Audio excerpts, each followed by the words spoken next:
स्वराज मराठीमध्ये आपलं स्वागत आहे। सर्वसामान्यांचा आवाज, निर्भीड, बेधडक, स्वराज मराठी।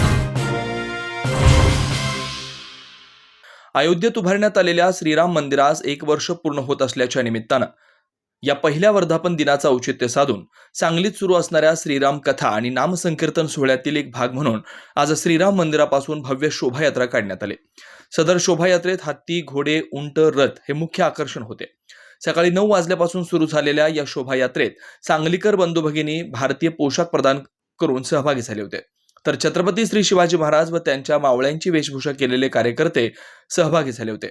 सनई चौघडा, झांज पथक, वारकरी, शिवकालीन युद्धकला, प्रात्यक्षिक, कलश आदींच्या पथकांसह समस्त सांगली शहर श्रीराममय आणि भगवं झालं होतं।